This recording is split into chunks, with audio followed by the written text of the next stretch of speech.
Hello and welcome back to Choices. Today we'll be covering Chapter 5, which is all about the relationship between our thoughts and our behavior. So Dr. Adams makes the point that it's not what happens to us that upsets us, it's the way we think about what happens to us that upsets us. And if that's true, making any changes in our thought process has huge implications over our overall reaction and behavior. Let's take a look. For this chapter, you're going to want to go to full screen using the top right arrows in the upper hand corner.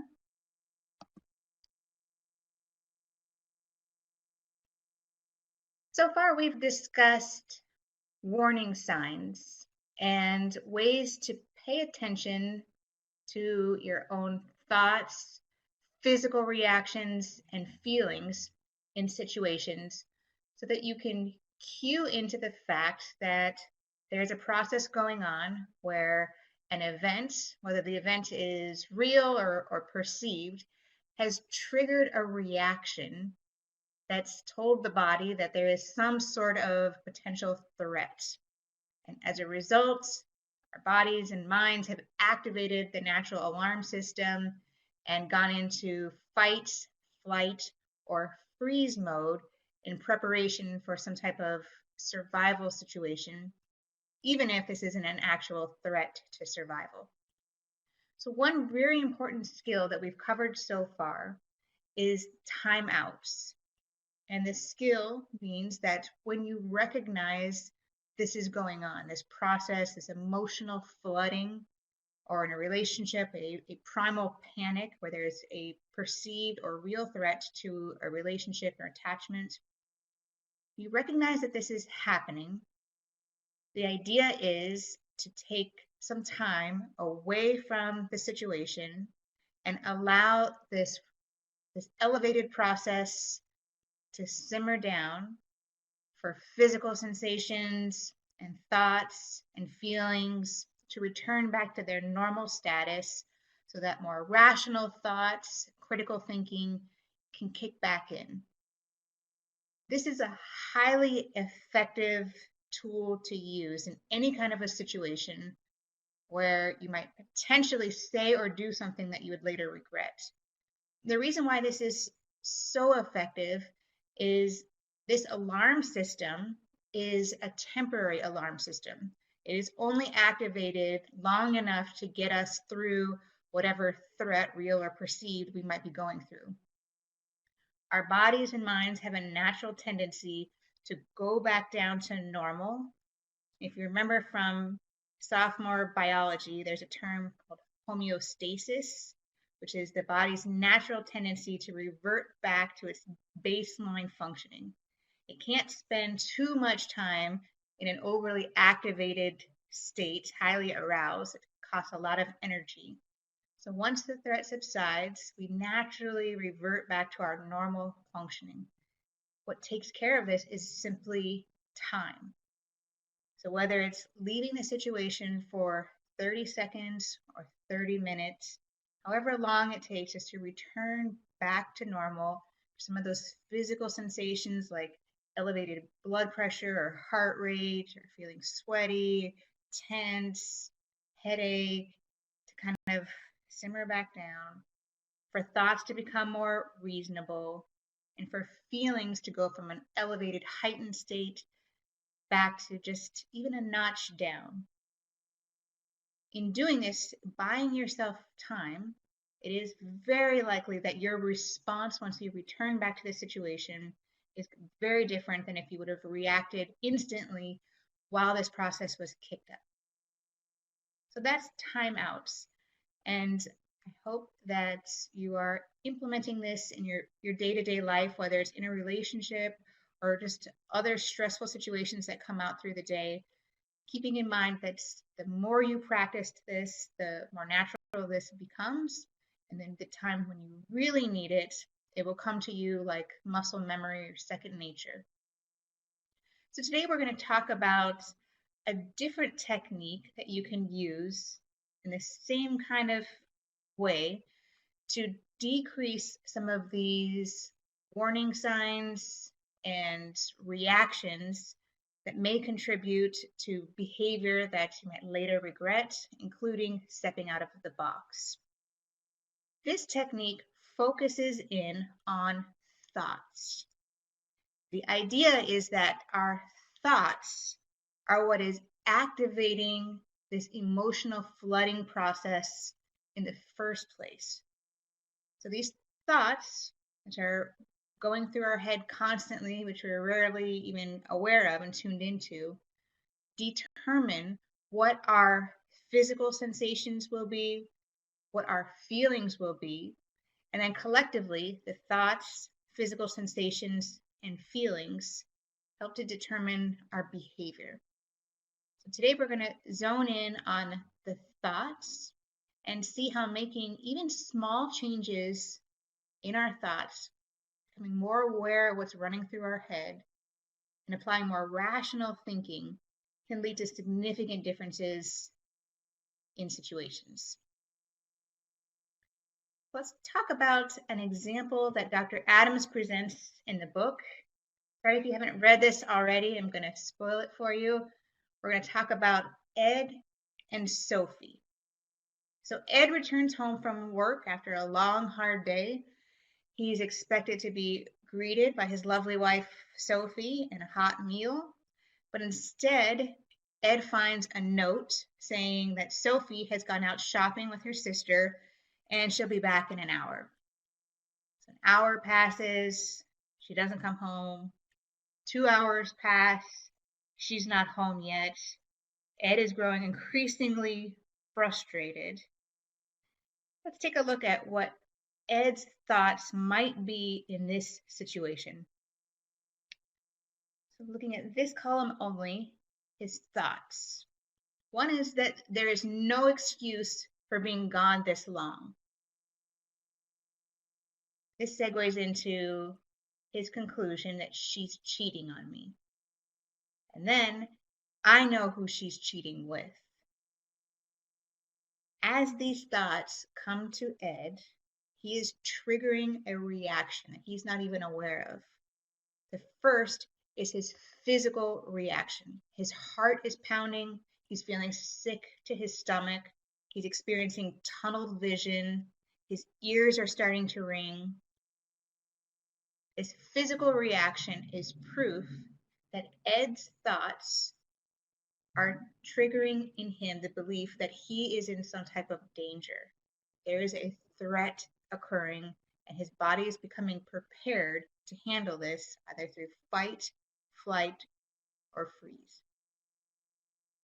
His feelings, which come up next, are horrified, disgusted, betrayed, abandoned, and humiliated. Let's look at his behavior. First thing Ed starts to do in this situation is crack open a beer and start to drink. The reason he's drinking is not for amusement. He's drinking to ease the pain. And this pain is stemming straight back from this thought here, she's cheating on me. As he's drinking, he's starting to visualize Sophie having the affair, making this even more real in his mind and further elevating these physical reactions and feelings. This goes on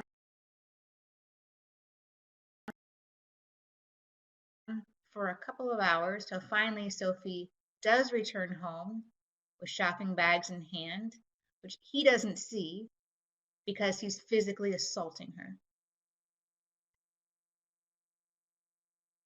Let's see what would happen if you take the exact same situation and switch it up just a little bit by changing his thoughts.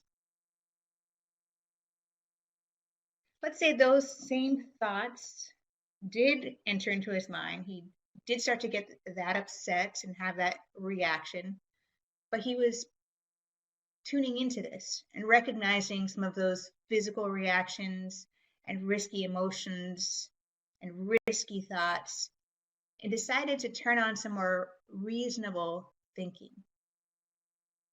Say his thoughts now include, yeah, she should call if she's going to be late. I know how they are when they're shopping, so he knows how Sophie and her sister get when they get together and start shopping. And finally, her sister's probably telling her all about her latest crisis, so this will be a while. Ed's physical reaction starts to shift. He's still feeling some tenseness in his chest, but now as he's noticing that he's hungry, his feelings are annoyed and a little worried and even amused. You see how the feelings still are annoyed, so there's still some negative feelings. What you notice is that there is a downgrade in the intensity of the feelings, the intensity of the physical reactions. And now here's a new feeling, amused, which is tied to this image of Sophie's sister and her constant drama. Now, his behavior, which reflects this combination of this reasonable thinking, these physical reactions and feelings, decides to heat something up from the fridge because he's noticed that he's hungry, and makes a decision to just call her to make sure that she's okay. Notice nothing changed about this situation. His wife is still gone. She should be back. She should have called. The difference is what he's telling himself. Pretty big change, making sure that she's okay compared to physically assaulting her. Let's say this again in a different example. Take Carrie and her husband, James. Carrie and James are enjoying a movie, cuddling on the couch. All of a sudden, James' phone starts to ring, and James quickly shuts his phone off, holds it in his hand, and sits back down on the couch. Carrie's thoughts are, he doesn't want to see me to see his phone for a reason. And next, he's cheating on me again. Her physical reactions, her stomach sinks, her heart is racing, she feels sick and dizzy. These physical reactions indicate that Carrie's body has gone into a panic mode. She's preparing for some type of danger. Her feelings are disgusted, humiliated, repulsed, and furious. And it is this combination of thoughts, physical reactions, and feelings that trigger her behavior. First thing she does is to scream at James and ask who she is. She's stepping out of the box immediately into this verbal abuse, screaming, and this assumption of asking who she is. She then goes from crossing the I don't care what I say line into the I don't care what I do line by grabbing his phone out of his hands and hitting him with it. Let's see what would happen if Carrie did experience the same initial reaction, but then allowed some more reasonable thinking to kick in. Her new thoughts are, oh, he probably turned off the phone because we're watching a movie. And it still makes me uncomfortable when he does that. Her physical reaction, she's feeling tense, she's feeling alert, her heart rate is increased. So there's still a reaction that's happening here, but compare that to stomach sinks, heart is racing, she's feeling sick and dizzy. There is a downgrade in the intensity of the physical reactions. She's now feeling uneasy and suspicious. Again, another downgrade in her emotional intensity, but still feeling reasonable enough to make this decision, which is to pause the movie and ask him why he shut his phone off. So notice what she does in this situation, because there is still an issue. And you can see from the first slide, he's cheating on me again, that there's a history of infidelity. There's the behavior that he quickly shuts his phone off. So although she's saying here, he probably just turned his phone off because we're watching a movie, there's another thought that says, it's making me uncomfortable when he does that. And because of their history, they probably address this.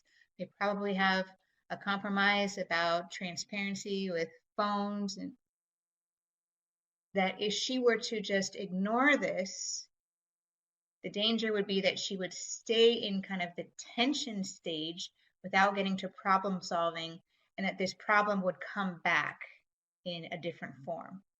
So instead, she's decided to go into problem solving with a rational mind, pausing the movie and opening up some dialogue about why he shut his phone off. Pretty big difference. Imagine what could happen here. Grabbing his phone and hits him with it. So is this a FAP case? Absolutely. Is this a possibility of going to jail? Absolutely. It's a domestic violence crime. Could they have kids in the next room, could hear this, who could see this? So her decision here is critical, because this could be a situation where he is talking to another woman. She may have to address this. And the way that she addresses this is crucial, because for Carrie's sake, she doesn't want to make the situation even worse for herself and deal with additional consequences even beyond what she already has on her plate. So her approaching this in a more rational, level-headed manner is crucial. Let's do one more. Mike and Kim. So Mike and Kim have been dating. Things are getting pretty serious. Kim has 2 kids from her previous marriage. Mike comes with Kim to pick up her kids from her ex-husband's house after they've had a visit over the weekend. So Mike is sitting in the car and he watches Kim go to the door, and he's noticing that this exchange that she has with her ex-husband seems pretty friendly. She's laughing and talking and seems to be enjoying herself. Mike is getting pretty upset as he's sitting in the car watching this. His thoughts are, she sure looks like she's enjoying his company. They look like one happy family, and she wishes she was back with him. His physical reactions are, his jaws are clenched. You can feel his adrenaline pumping. He's feeling physically agitated. His feelings are anger, insecurity, betrayal, and rejection. Where are these feelings coming from? Right back here to this thought, she wishes she was back with him. His behavior in the situation when Kim and the kids get back in the car is to ask her, you want me to watch the kids while you and your ex have a quickie? Did Mike step out of the box? Absolutely. Is this form of verbal abuse? Absolutely. His point in saying this was to humiliate her, to gain control of the situation, to hurt her. And if her kids listen to this, this would be emotional abuse for her, the kids as well. So could this be a FAP case? Potentially, if there is a pattern of this type of emotional abuse in the relationship and she's affected by it, could absolutely be a FAP case. Is he going to get arrested for this comment? No. Think about another consequence that could happen right then and there. Imagine Kim thinking to herself in that moment, this is not the guy for me and my kids to be around. Mike could have, in just 1 second, ruined a relationship that was very, very important to him. So let's help him out with some more rational thinking in this situation. Let's assume that the same thoughts came into his mind immediately when he saw her laughing and talking and enjoying her ex. But he noticed the physical reactions, he noticed the feelings, and allowed some reasonable thinking to kick in. Maybe his thoughts went something like this. This is awkward to watch. Imagine anybody who's watching their girlfriend interact with her ex-husband in a friendly manner might feel a little uncomfortable. But this thought, she's smiling like that because she's happy to see the kids. Here it is Sunday night. She's been away from them all weekend. She's laughing and smiling because she's back with her kids. And then this thought, it's good for the kids that they can get along like that. As he's having these thoughts, his physical reactions shift from his shoulders feeling a little heavy, his stomach is a little tight. Notice that there's still some physical reactions going on, but very different than jaws clenched, adrenaline pumping, and physically agitated. Here he's preparing to fight. Here he's a little uncomfortable. His feelings are, there's some jealousy, which who could blame him? There's some insecurity. There's also a feeling of relief. And this feeling of relief might be tied directly to this thought, which is she's smiling like that because she's happy to see her kids. The behavior that he chooses is Kim and the kids get in the car. He asks the kids how their weekend was, and they all go to dinner. Same situation, very different behavior. The only thing that changed is the things that he's saying to himself. The way we talk to ourselves has the power to trigger this elevated reaction to get us ready to fight or flee. It also has the ability to stop, slow down, and lower the intensity of that reaction. So we reverse back to our normal baseline homeostasis functioning. Reasonable thinking kicks in. It's good for the kids that their parents get along. And the behavior that follows going to dinner is much more in line with what his goals are, which is to make this relationship work. So with that, let's turn to the homework for this chapter where you get to apply some of this in your own situations. Chapter 5. These will be questions 4, 5, and 6 on your homework assignments. Number 4 is to explain what a negative feedback loop is. You'll find that in your reading. Number 5 is asking you to describe a situation where you got out of the box. So ideally, this will be in a relationship kind of situation. Current, past, doesn't matter. But in a relationship situation, out of the box, either verbally or crossing the line into physical abuse. Identify your thoughts, your physical reactions, your feelings, and your behavior. And refer back to those initial slides, what automatically came to you in your thinking, and then how did your subsequent physical reactions, feelings, and behavior play out. And then for number 6, you'll do the same situation, but this time, apply some reasonable thinking, identify your new thoughts, your physical reactions, your feelings, and your behavior. And then how did changing your thoughts impact your behavior? Thank you very much for paying attention to chapter 5, and we will